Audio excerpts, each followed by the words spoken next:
அம்பு படுக்கையில் பீஷ்மர் ஒரு மகா ஞானி. அவர் ஏன் அழுதார்? வாங்க, இத பத்தி தான் நம்ம சுருக்கமா பார்க்க போறோம். மகாபாரத போர்க்களத்துல பெரும் வீரரும் ஞானியுமான பீஷ்மர் அம்புகளாலான ஒரு படுக்கையில மரணத்துக்காக காத்திருக்கார். அப்போ அவர் மனசுல ஒரு பெரிய கேள்வி. கடவுளே கூட இருந்தும் நேர்மையா நடந்த பாண்டவர்களுக்கு மட்டும் ஏன் இவ்ளோ கஷ்டம் வருது? முதல்ல இந்த கதையோட மைய புதிரே இதுதான். நல்லவங்க ஏன் கஷ்டப்படுறாங்க? யோசிச்சு பாருங்க. தர்மத்தின் வழியில நடந்த பாண்டவர்களுக்கு கடவுளோட அவதாரமான கிருஷ்ணரே துணையா இருக்காரு. ஆனாலும் அவங்க வாழ்க்கையில நினைச்சு கூட பார்க்க முடியாத துன்பங்கள். இந்த முரண்பாடுதான் பீஷ்மரை ரொம்பவே வாட்டுச்சு. ரெண்டாவதா, பீஷ்மர் அழுததுக்கு காரணம் மரண பயமோ இல்ல உடல் வலியோ கிடையாது.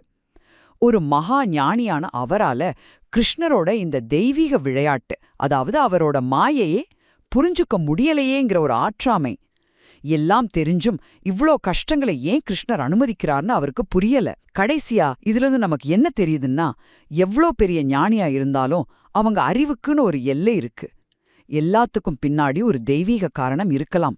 ஆனா நம்ம சின்ன அழிவுக்கு அதை முழுசா புரிஞ்சுக்கிற சக்தி இல்ல. சுருக்கமா சொன்னா, பீஷ்மரோட கண்ணீர் நமக்கு ஒரு ஆழமான ரகசியத்தை உணர்த்துது.